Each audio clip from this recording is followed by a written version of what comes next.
tango ekoki oyoyo tango yangoyo ekoki Papa Stéphane Balamwange oyeye. Messieurs, dames, bonjour. Vous nous suivez de partout. Nous émettons depuis Kinshasa, capitale de la République démocratique du Congo. Nous, c'est Tango Koki RDC. Vous êtes bel et bien dans votre émission que vous appréciez, Tango Koki. Chers compatriotes, nous sommes là pour prêcher le patriotisme, le nationalisme et la méritocratie. Chers Congolais, la République avant tout. C'est notre devise. Nous soutenons les institutions de la République démocratique du Congo. Ici, nous soutenons également l'institution politique, la première de notre pays. Elle s'appelle le président de la République. Le président, c'est une institution. Le président de la République. Et nous aimons bien sa vision. Le président de la République. Chers compatriotes, je reçois un fils digne de ce pays. Oui, pourquoi je dis fils digne? Puisque son grand-père est connu, bien sûr, de l'espace politique congolais. Moïse Tshombe, mais je ne reçois pas Moïse Tshombe. Je reçois plutôt le sang de Moïse Tshombe. Ouais. L'un de ses petits-fils qui s'appelle David Tshombe, candidat gouverneur dans la province d'Ilualaba. Il est là, nous allons l'écouter. Nous allons analyser sa vision. Il va nous parler des difficultés de cette province et il va apporter quoi comme solution. C'est parti. David Tshombe, bonjour. Bonjour, monsieur le journaliste. Petit-fils ou l'un des petits-fils de Moïse Tshombe? L'un des petits-fils de Moïse Tshombe. L'un des petits-fils de Moïse Tshombe. Qu'est-ce qu'on peut retenir en bref de Moïse Tshombe? Moïse Tshombe, c'est un grand visionnaire. Un grand visionnaire qui a eu une vision nette de ce que devait être la République démocratique du Congo. Et aujourd'hui, sa vision est matérialisée par la Constitution qui nous régit. Avec un État fortement décentralisé. Et Moïse Tshombe, lui, était plutôt partisan du fédéralisme. Il a vu le Congo en grand, avec 6 provinces à l'époque, et lui pensait plutôt de l'État, d'une confédération des États du Congo. Dans quelques mots, c'est ça Moïse Tshombe. Un fédéraliste. Ouais. Raison pour laquelle il fait partie des gens qui ont déclaré l'État indépendant du Katanga. C'est lui qui a déclaré l'État indépendant du Katanga. Parce qu'il a voulu matérialiser sa vision. Et pour ceux qui connaissent cette histoire, c'est quelqu'un qui a non seulement eu une vision, il a matérialisé les 3 années de l'État indépendant du Congo et du Katanga, n'a pas été un échec, ça a été plutôt une victoire, parce que le Katanga a eu une constitution avant la République démocratique du Congo, a eu une monnaie, a eu une force armée disciplinée, et il a eu les institutions dignes d'un État moderne. Alors qu'on était dans les années 60, les années des indépendances des pays africains. Mais certains l'ont critiqué beaucoup. Pourquoi? Puisqu'on a trouvé que c'est quelqu'un qui aimait plus la division. Au moment où les gens se battent pour l'unité du Congo, mais lui voyait l'État indépendant du Katanga, un esprit ou un état d'esprit qui est resté dans le chef de certains Katangais jusqu'à aujourd'hui même. Non. Moïse Tshombe, d'abord, c'est un prince. Je suis un prince. Et nous, on est de la cour impériale. Et cette cour s'étend non seulement en République démocratique du Congo, dans le Grand Bandundu, dans le Grand Kasaï, dans le Grand Katanga, le Lualaba aujourd'hui, en Zambie, en Angola, en Namibie, au Zimbabwe, partout. C'est quelle cour impériale? C'est l'Empire Lunda. L'Empire Lunda. Ouais. Ah, vous êtes de Lunda? Je suis Lunda. Merci. Et Moïse Tshombe était à côté non seulement de la cour ou de l'empereur Mwantiave, il a vu clair et il a vu exactement comment est-ce que Mwantiave était en train d'administrer son empire, de la Zambie, l'Angola, en passant par la Namibie, le Zimbabwe, et en RDC, en République démocratique du Congo, il a compris que c'était une force et une façon qu'il pouvait proposer aux politiques de la République démocratique du Congo à l'époque pour gérer ce grand pays, ce pays immensement riche, convoité par tous, mais avec des institutions qui sont bien centrées ici à Kinshasa et qui ne voient pas la réalité de ce qui se passe en province. Voilà exactement comment est-ce que moi je présenterai Moïse Chopé. Parce que le fédéralisme, un pays, un État fédéral et un État unitaire mais fortement décentralisé, c'est deux choses. Ouais. Vous voyez un peu? Bon, on n'est pas là pour en parler aujourd'hui. Mais non, mais la différence, c'est au niveau des institutions et c'est au niveau des institutions, des animateurs. Des animateurs. Aujourd'hui, nous avons un État unitaire fortement décentralisé, oui. Mais la décision vient du centre, si vous voulez. Mais dans la logique du fait... Non, la décision vient du centre, oui. Pas nécessairement. Non, mais les grandes décisions. Parce que la Constitution nous dit exactement les attributions de l'État central, bien sûr, mais aussi celui de la province qui réduit le champ d'action des gouverneurs dans les provinces et des assemblées provinciales. Mais à ce niveau-là, on peut placer quelque chose. Nous avons un État, nous avons une province aujourd'hui qui est une entité territoriale décentralisée, ouais. Mais une entité territoriale décentralisée a l'autonomie de gestion, peut prendre des initiatives sur le plan local, peut même signer des contrats avec d'autres entités, mais sans marcher sur les intérêts du gouvernement central. Je vous donne un exemple simple. Ouais. C'est la retenue à la source de 40% de la production des provinces. Des provinces. Oui, à ce niveau-là, ça pose un peu de soucis. Ça ne pose pas de soucis. C'est comme ça que je dis, tout est fait et décidé à partir non, du centre. Il y a rétrocession, oui. Non, production, lorsque vous produisez, ouais. Il y a retenir à la source ou produire, envoyer d'abord à Kinshasa et Kinshasa renvoyer aussi. C'est pas ce que dit la Constitution. La Constitution dit quoi? La Constitution parle de la retenue à la source. Retenir à la source. Donc, si mais ça n'a jamais été appliqué. Mais c'est parce que tout est fait et décidé à partir de Kinshasa. Et sur ce plan, il y a violation de la Constitution et c'est quelque chose qu'on doit rectifier. Merci beaucoup, M. David. Nous étions bien sûr dans l'introduction générale de notre émission. Acceptons maintenant d'entrer dans le vif du sujet. Vous êtes candidat gouverneur de Lualaba. Tout à fait. D'abord, l'état des lieux de Lualaba avant d'entrer dans votre vision. Les Lualaba a quoi comme problème aujourd'hui? Moi, je veux présenter d'abord le Lualaba en tant que prince, avant de le faire en tant que candidat. Le Lualaba, c'est cette terre immensément riche, avec une population immensément pauvre. Ah bon? Le Lualaba, c'est cette terre immensément riche, enclavée, parce que dans les territoires, il n'y a pas de routes. Au moment où je vous parle, il n'y a même pas de pont pour relier le territoire de Kapanga à celui de Sandoa, pour ne pas dire de Kolwezi. Et la route même pour y accéder n'existe pas.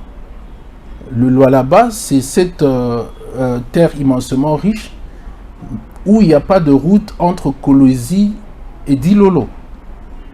Et Dilolo, comme vous le savez très bien, c'est la ville, si je peux dire, en face de nous, la ville à la frontière de l'Angola. Dilolo, c'est des territoires. C'est un territoire. Alors, là-bas, deux villes, Kassaji et Kolwezi. Je parle de Dilolo en tant que ville parce qu'il y a Dilolo Gare, mais c'est un territoire. Merci beaucoup. C'est un territoire. Mais vous avez aussi Muchacha. Oui, Muchacha. Le territoire le plus riche de la province du Lualaba, qui manque tout sauf rien. Même pas de route. Ne parlons même pas d'une compagnie qui fabriquerait même du jus. Il n'y a rien. Soit vous êtes médecin, infirmière, police, enseignant, et c'est le métier aux petits commerçants. Il n'y a pas d'autre chose. Et le Lualaba, c'est aussi Sandoa, qui a des problèmes de famine. Les gens croupissent dans la misère la plus totale. Problème des routes à dessert agricole. Ça, n'en parlons même pas, ça n'existe pas. Et vous avez le bout. Sandoa n'a même pas un réseau de communication. Au moment où nous sommes au niveau de 3G, 4G, 5G, Sandoa est encore au niveau de 3G. Oui, même 2. Pas d'antenne même. Même 2G. Parce que ceux qui ont des téléphones 3G comme nous avons des Android, on a du mal à communiquer au niveau de Sandoa et de en termes d'internet, connexion c'est difficile. Exactement. Oui. Donc ça c'est exactement le portrait que je peux donner du Lualaba. Mais encore une fois de plus, le problème se situe au niveau des animateurs, mais aussi au niveau de ceux qui conduisent les institutions de cette province. C'est quelque chose de très important. Il va falloir que les gens puissent comprendre cela. C'est pas en vouloir à X ou Y, mais c'est l'aperçu qu'on peut donner du Lualaba. L'économie du Lualaba? L'économie du Lualaba centrée essentiellement par des mines, mais je dirais que c'est une économie qui est vacillante. Ça dépend du coût des métaux au niveau international. La sécurité du Lualaba? La sécurité, en général, elle est calme, mais on observe quand même quelques foyers d'insécurité dans la ville de Kolwezi, mais aussi dans d'autres territoires du Lualaba. En termes de richesse, le Lualaba a quoi comme richesse que vous avez déjà répertorié? Le Lualaba a tout. Le Lualaba a tout. Tout ce que le monde peut avoir besoin. Non, c'était nous quelques richesses. Non, le Lualaba, le manganèse, le Lualaba, le cobalt, le Lualaba, le diamant, le Lualaba à l'or, le Lualaba à l'uranium, le Lualaba à le cuivre, le Lualaba à tout. La terre du Lualaba? Très fertile. La terre est fertile. On parlerait de Dilolo, Sandoa, Kapanga, qui peuvent constituer des greniers de cette province ou du pays. Et on parlerait aussi de la rivière Lualaba qui donne le nom au Lualaba. Oui, la rivière Lualaba qui va se jeter dans le fleuve. Ouais, donc je connais la rivière Lualaba. Qu'on n'utilise pas malheureusement. Pardon? Qu'on n'utilise pas, qu'on ne pratique pas la pêche, je veux dire. Merci. Voilà, là vous venez de nous parler en termes de problèmes. En termes de problèmes et toutes les richesses. C'est quoi votre vision comme candidat gouverneur? Ma vision en tant que... D'abord, avant d'arriver à la vision, il faut dire qu'on a observé tout ce qui s'est passé. Tout ce qui s'est passé n'est pas non plus rouge, n'est pas non plus blanc. Il faut juste voir que le temps passe, mais l'évolution est en train de nous faire défaut. Les aînés ne comprennent pas forcément comment est-ce que les choses passent et évoluent, je veux dire. Si vous regardez par exemple la Gécamine aujourd'hui qui faisait la fierté de Kolwezi ou du Lualaba, n'est plus ce qu'elle est parce qu'aujourd'hui on a KCC, Kamoa qui sont venus avec une autre technologie pour travailler dans nos mines. La vision, elle est claire. La vision, je veux prendre le motto de Madame Isabelle Kibasa, que je salue en passant, une brillante fille du Lualaba. Elle est aussi candidate? Oui, elle est candidate, comme plusieurs d'ailleurs, hein, elle n'est pas la seule, il y a plusieurs candidats qui se sont déclarés, environ une soixantaine de candidats, et ce qui démontre d'ailleurs le problème qu'il y a au Lualaba. Et, tout le monde se bouscule pour récupérer le fauteuil de Fifi Masuka. On se bouscule pour récupérer le fauteuil plutôt de Mouyej. Parce que Mouyej, c'est lui le titulaire. Il a démissionné. Ce qui a donné cette ambition, qui a révélé au fait les ambitions des uns et des autres, le mien aussi. Et s'il y a le fauteuil qu'on doit remplacer, effectivement, c'est celui du gouverneur Mouyej. Et Madame Fifi est en train de jouer l'intérim. Il est en train de faire ce que la loi dit, expédier les affaires courantes. Donc, pour dire ma vision se tourne. Madame Kibasa a parlé du Lualaba au-delà de Kolwezi. Lualaba au-delà de Kolosi. Voilà. Et vous venez parler de quoi? Moi, je parle des mines, de l'agriculture au-delà de mines. L'agriculture au-delà de mines. Oui, vous voulez maintenant dire quoi concrètement? Donc, il faut juste diversifier l'économie du Lualaba. Le Lualaba, quand on parle du Lualaba, on parle de mines. Mais nous essayons de voir le Lualaba au-delà des mines. On peut faire l'agriculture dans le Lualaba. Produire quoi? Du maïs? Le maïs, le riz. Le riz, oui. On peut produire tout ce que vous voulez, les pommes de terre, les patates douces, des fruits et légumes. C'est possible. C'est possible. Et nous avons cru. On n'est pas resté qu'au niveau de slogan. On est en train de le pratiquer. On est en train de le pratiquer à petite échelle, mais on a commencé avec les ananas, on a commencé avec les cannes à sucre, les bananes plantains, les maïs qu'on a fait la saison culturelle passée. Et cette année ou l'année prochaine, si vous voulez, on va essayer de développer le Lualaba, le Lualaba au-delà de mines. On peut penser aussi à l'élevage. À l'élevage de bovins, l'élevage de poules de ponte, de poulets de chair, l'élevage de moutons chèvres, la pisciculture, l'aquaculture, ça peut se faire chez nous. C'est juste une question de volonté politique. L'agriculture au-delà des mines. L'agriculture au-delà des mines. C'est pas facile puisque là déjà les minerais apportent beaucoup. En dehors de... oui, bien sûr, le minerai apporte beaucoup. À part ce que vous citez là.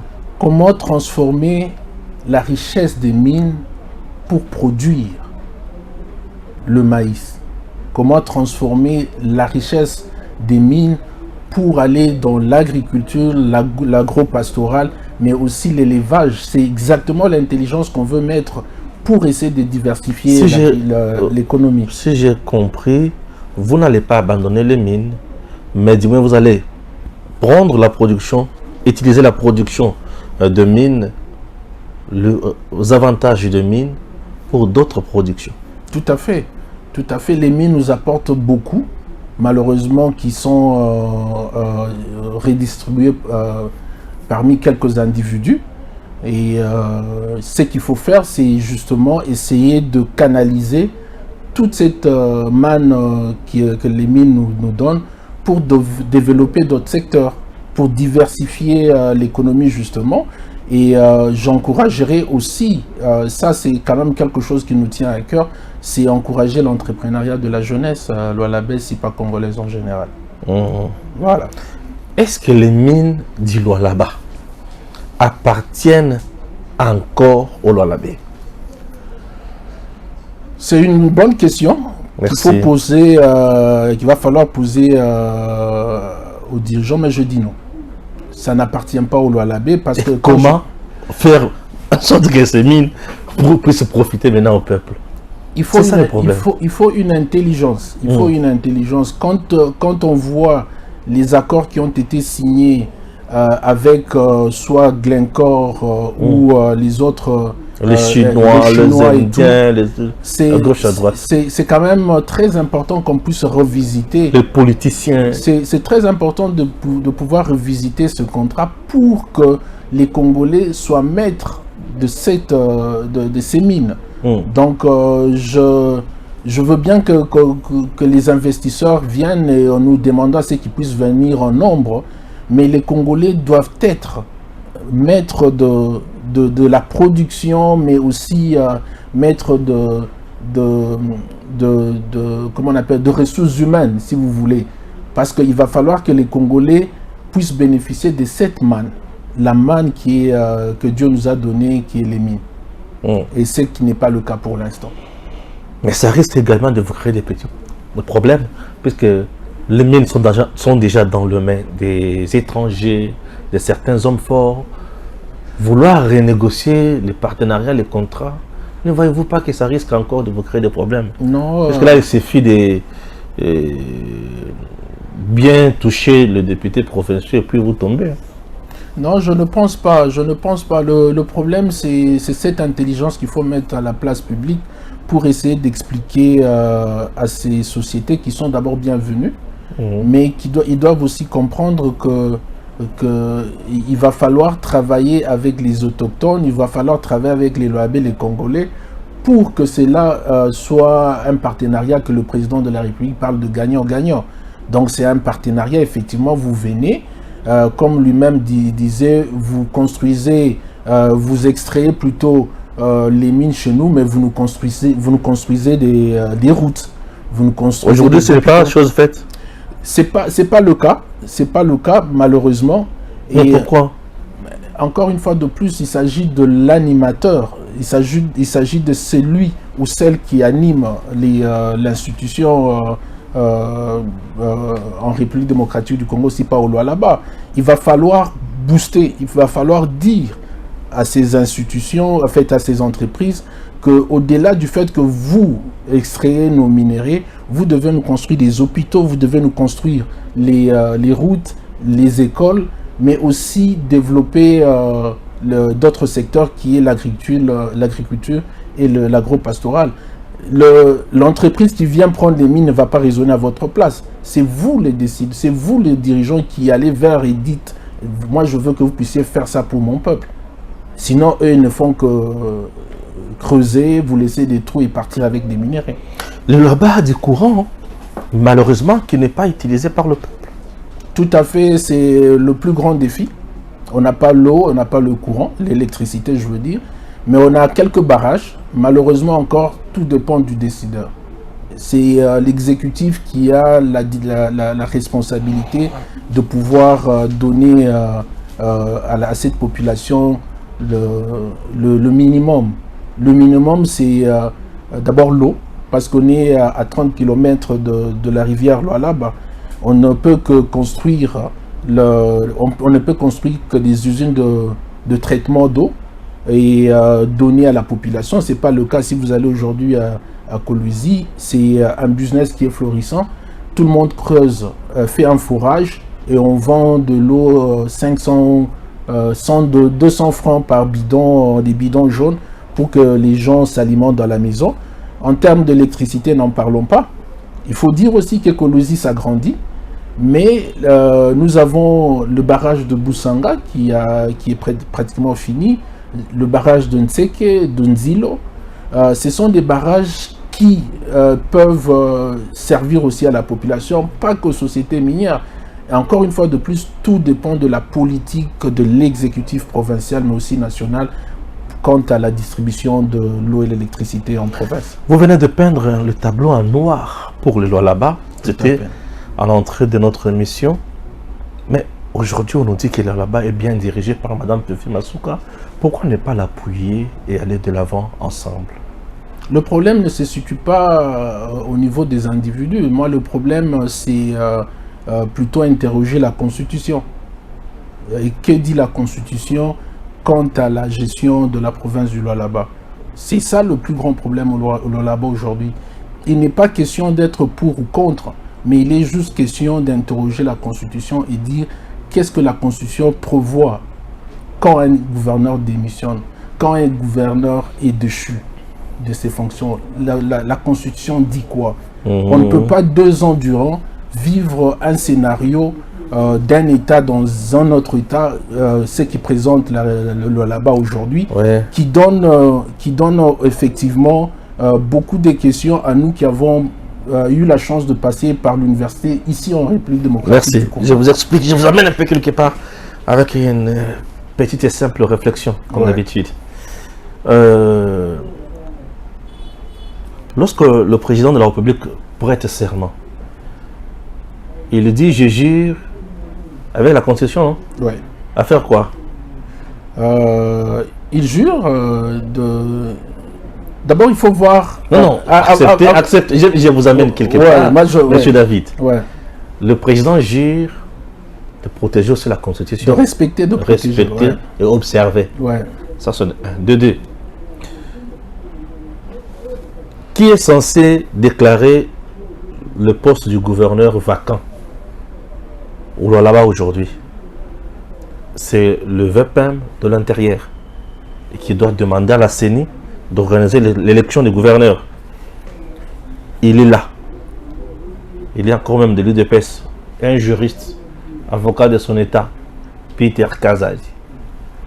Ça, c'est de deux. Des trois, vous soutenez Tshisekedi? Il est le président de la République tout naturellement. Vous le soutenez? Ouais. Nous sommes dans un état des droits. Tout à fait.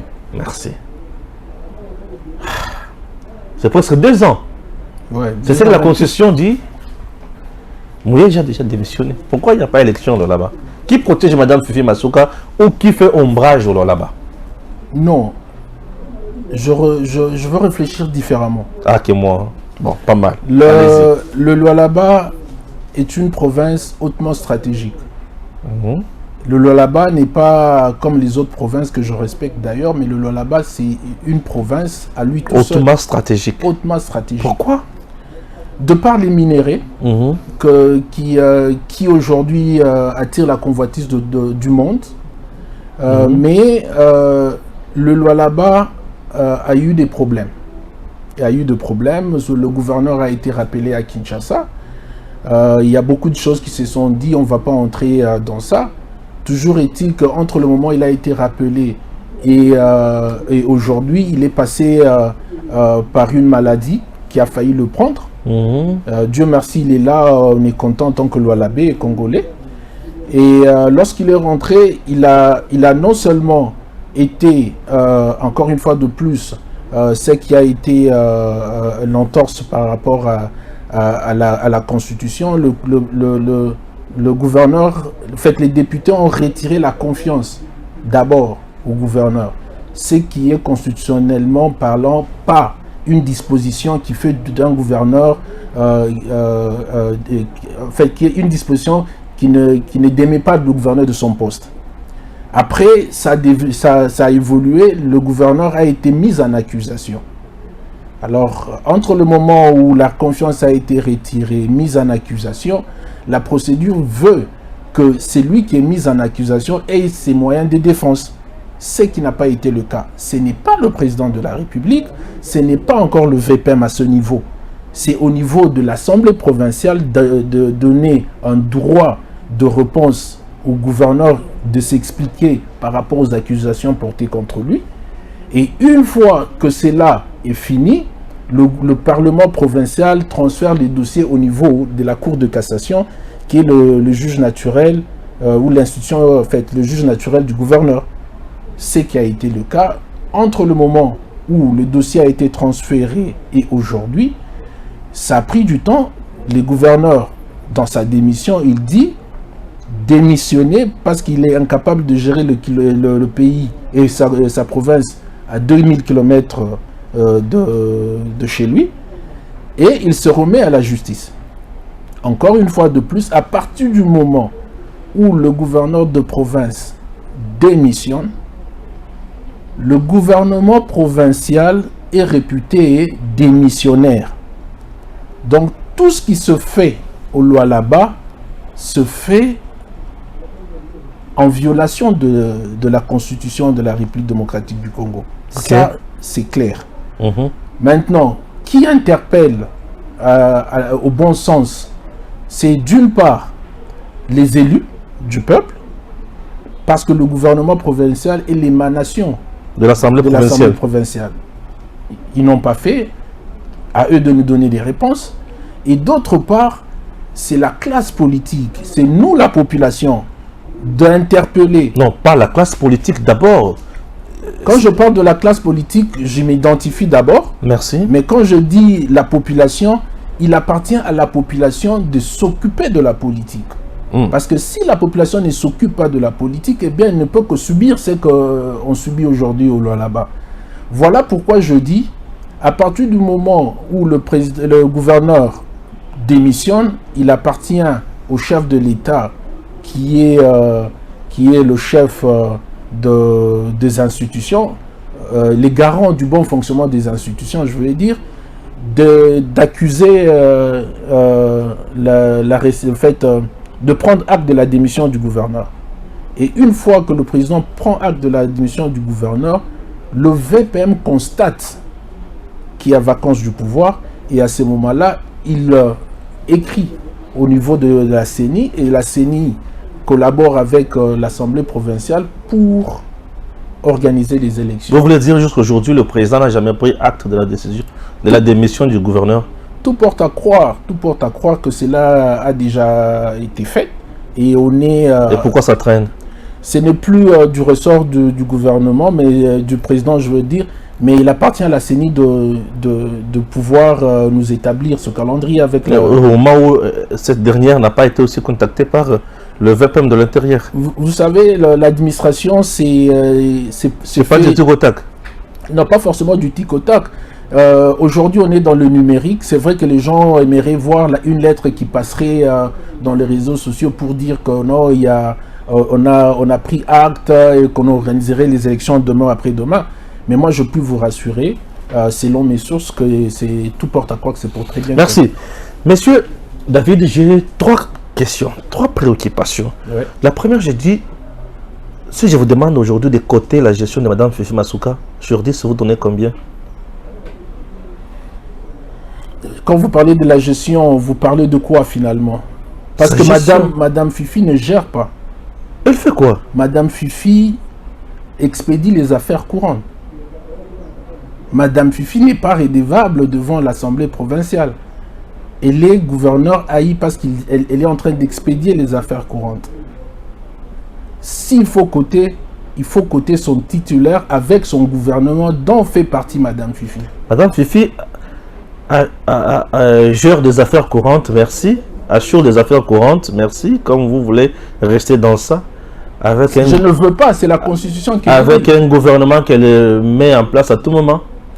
Ça, c'est une entorse face à la loi. Et comme je vous dis et je vous ai dit encore, il appartient à l'émanation à l'émanation du peuple qui est l'Assemblée provinciale de pouvoir interroger. Si l'Assemblée provinciale ne le fait pas, c'est qu'il y a encore une fois de plus entorse.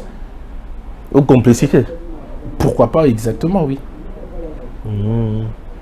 Ok, ça c'était la première préoccupation. La deuxième, comment vous analysez la vision de Madame Isabelle Kibassa?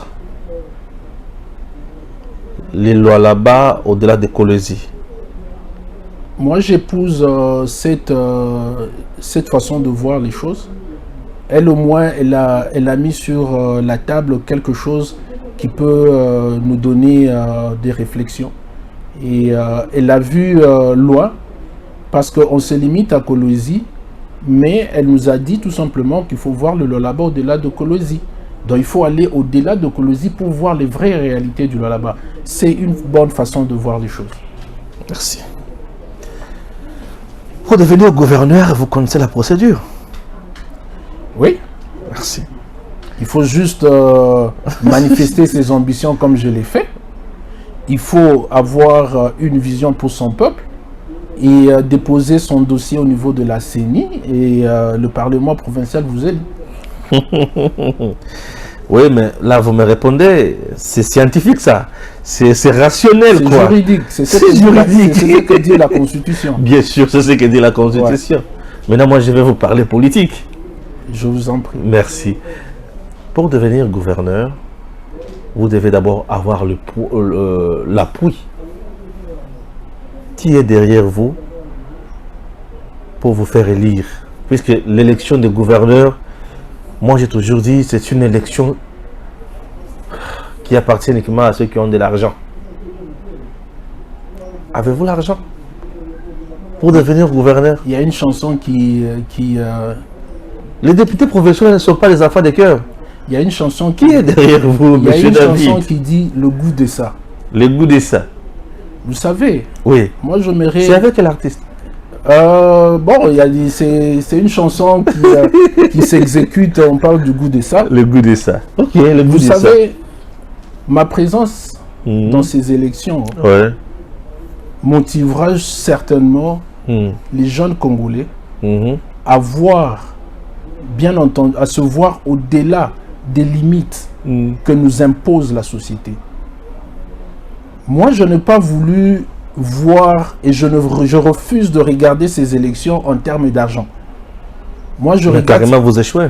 Attendez, je regarde ces élections en termes d'intérêt et de la vision du Lualaba Et je vois où est-ce que je peux amener cette population dans 6 mois, dans 1 année et dans 2 ans peut-être. Mais l'argent vient. L'argent est l'émanation d'une vision. Vous ne pouvez pas aujourd'hui avoir ce studio si vous n'aviez pas une vision. Vous avez ce studio parce que vous avez une vision et cette vision vous a créé tout ce qu'on voit ici. Moi, je vous dis, retenez ça. Et je dis à mes frères compatriotes au travers de caméra, je veux diriger le Lualaba. Vous allez diriger le Lualaba? Je veux diriger le Lualaba. Premièrement, parce que ceux qui dirigent le Lualaba viennent dans notre maison pour avoir le cutus. Et j'ai compris tout simplement, si les gens viennent chez nous pour avoir le cutus, cela peut m'amener aussi à se dire, à se déclarer candidat. Et je vous parle maintenant d'un pilier de ma vision, c'est le corridor de Lobito. Le corridor de Lobito, c'est un axe très important quant à la maximisation de recettes dans la province du Lualaba.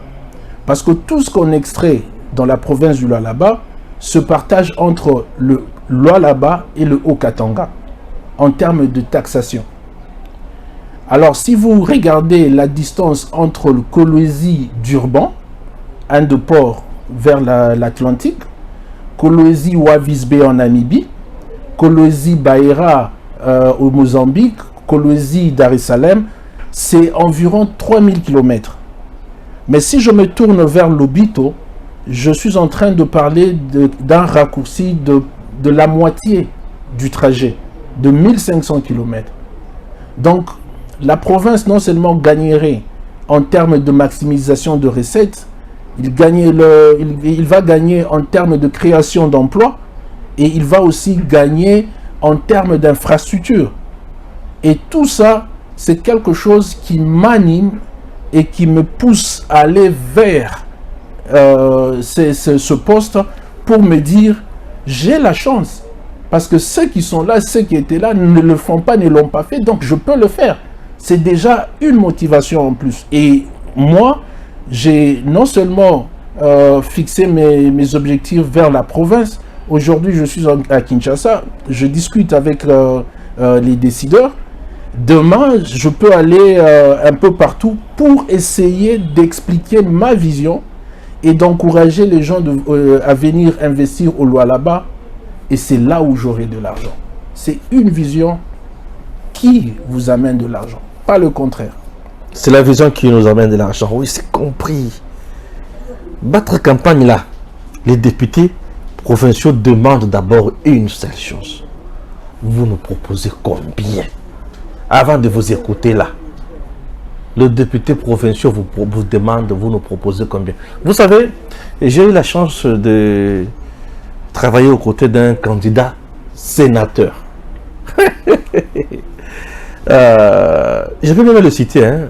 Moutinga Moutouchaï, aujourd'hui ministre. J'ai travaillé dans sa chaîne, le groupe Média 7. Il est parti au Kasaï central. Puisqu'il doit être d'Ndemba. Il arrive au Kasaï central. Il bat campagne. Il rentre ici. Je dis, papa, ça a été. Il me dit, fils, bah député, le lengue, ma commune à Lokoso. Non, mais... Tu arrives auprès d'un député provincial. Je suis candidat. Il te dit oui. Ce n'est pas un problème qui peut nous prendre 5 minutes. Tu as combien? C'est raison pour laquelle je vous pose la question. Monsieur David, vous avez combien? Les députés du Lualaba font l'exception. Font l'exception. Moi, vous êtes trop rationnel là. J'ai eu à discuter avec les députés du Lualaba qui vous disent quelle est votre vision. Ah bon? Qui vous posent des questions sur la vision. Qui va dans le sens de la vision d'aider la province à aller vers l'avant, à résoudre les problèmes qu'il y a dans la province. Une campagne ne se fait pas qu'avec la vision. Il faut les moyens. Les moyens dont je fais mention ici, c'est les moyens pour aller à l'encontre des électeurs et à l'encontre des objectifs que nous nous fixons. Cela n'est pas un problème, mais il faut juste étaler sa vision.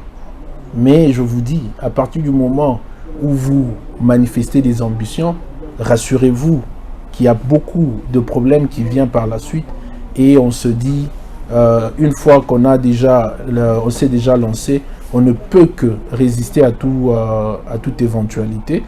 Et encore une fois, je peux vous rassurer que nous allons gérer la province du Lualaba. Vous allez gérer la province du Lualaba. Merci. On a parlé à long et à large de la province du Lualaba. On a épinglé les difficultés. Il a parlé aussi de sa vision, du grand pilier même de sa vision. Et puis, voilà. Il est resté rationnel, un peu politique, mais trop juridique. Verrons, on verra ce que ça va donner. C'est ça, non? Oui, il faut croire. Nous croyons tous les jours. Il faut croire en la République démocratique du Congo. Ouais. Il faut croire à ses institutions, aux lois de la République. Et au début de l'émission, vous avez parlé de quelque chose de très important. Vous parliez du président en tant qu'institution. Oui. Le président de la République en tant qu'institution, et c'est cette institution que j'aime, c'est une institution qui a prêté serment pour protéger les Congolais, pas un Congolais ou une Congolaise. Ce président de la République institution a prêté serment comme le symbole de l'unité de cette nation.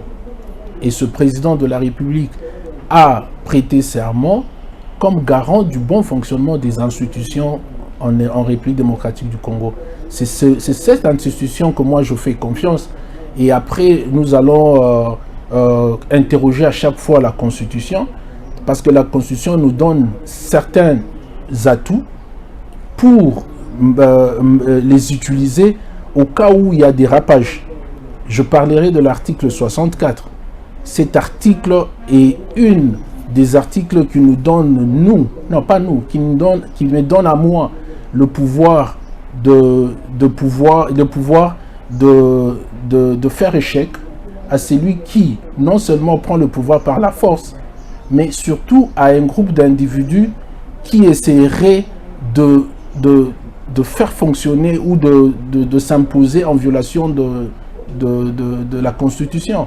Ce sont des atouts qui nous n'hésiterons pas de mettre en application si la Constitution continue à être violée au Lualaba.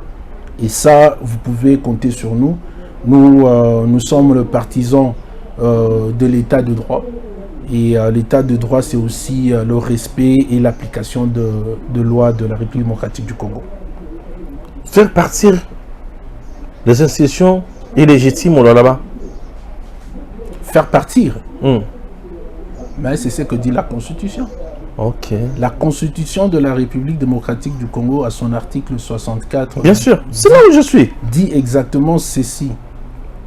Tout Congolais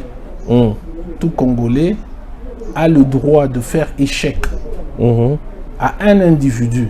Donc ça veut dire, si je constate que cet individu est en train de mettre en mal les institutions, est en train de vouloir mettre en mal la Constitution me donne le droit d'aller vers lui, de faire échec.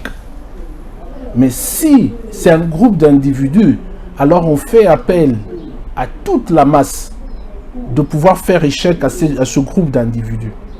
Et ça, c'est la Constitution, c'est pas moi qui le dis. Alors, au-delà du fait que on a été patient, et nous avons subi tout ce qu'on a subi, et je suis en train de voir les gens venir sur le plateau des télévisions ici à Kinshasa, raconter leur vie au mépris de la souffrance que mon peuple est en train de croupir à Kolwezi. Et nous leur disons maintenant qu'au-delà du fait qu'on a patienté, nous allons maintenant commencer à appliquer la loi selon que la Constitution nous donne les prérogatives pour faire échec à tout celui ou celle qui veut prendre ce pouvoir par la force ou en violation des dispositions constitutionnelles. C'était pour vous un mot de la fin? Le mot de la fin, je dirais au Lualabais, au Lualabé, d'être fort et de croire à un avenir meilleur, parce que nous n'allons pas accepter que le Lualaba, qui est immensément riche, et que la population puisse croupir dans la pauvreté. Ayez foi en vous, et ayez aussi foi dans les institutions et les lois de la République démocratique du Congo. Merci. Que Dieu bénisse la République démocratique du Congo. Stéphane Balamwangé, je soutiens toujours le président de la République comme institution de mon pays. Que Dieu bénisse la RDC. Tango ekoki oyoyo, tango ngoya ngoyo ekoki, Papa Stéphane Balamwangé, oyeye.